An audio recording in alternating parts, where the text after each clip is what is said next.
ধরতে পারতেছি না। ধরতে পারলে তো সিন্ডিকেটটা অবশ্যই ভেঙে দেওয়া হয়েছে। আমাদের যে পরিমাণ ধান সরকারি লেভেলে ক্রয় করার কথা, ওটার থেকে প্রায় আমার মনে হয় 10 ভাগের 1 ভাগও ক্রয় করা যায়নি। আর প্লাস গতবারের থেকে পার কেজি ধানের দাম আমরা 3 টাকা করে বাড়িয়ে দিয়েছি। গতবার যেটা ছিল 28 না কত জানি ছিল মনে হয়, আমি এবার মনে হয় এটা 31 করা হয়েছে। হয়তো আমার সংখ্যাটা এদিক সেদিক একটু ভুল হইতে পারে। গতবার থেকে কিন্তু আমরা 3 টাকা করে বাড়িয়েছি।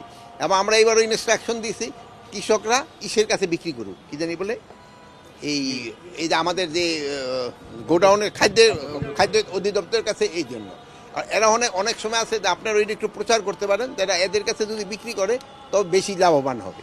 আর অনেক সময় ইসের কাছে বিক্রি করলে ওই অনেক সময় আমাদের কৃষকরা ক্ষতিগ্রস্ত হয়। গত 2-3 দিন যাবৎ কিন্তু মোটা চালের দামটা কিন্তু একটু কমছে। মোটা চাউলের দামটা কমছে, কিন্তু সরু চাউলের দামটা মানে কমে নাই।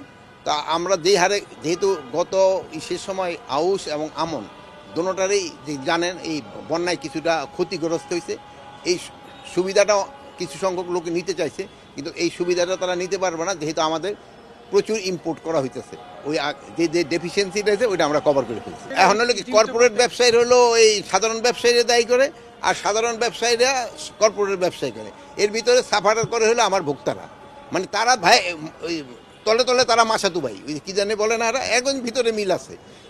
এরা কিন্তু কোনো কর্পোরেটে ধরা দেয়। চাউলের দাম কিন্তু আগের থেকে বাজারে না স্থিতিশীল না।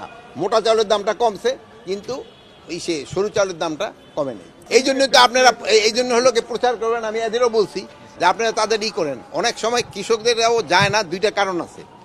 1 নম্বর হলো আমাকে যারা কিনতে যায় তারাও অনেক সময় অনেক ঝামেলা করে। ওই দেওয়ার সময় এই তোমার ধান এইটা ভালো নয়, তোমার এটার ভিতরে এই সময় অনেক আর্দ্রতা বেশি, এইটা বইলাই মানে ওদের করে দেয়। এখন সিন্ডিকেটটা তো ওরকম অ্যাপারেন্টলি কারা করতেছে আমরা তো ওরকম ভাবে ধরতে পারতেছি না।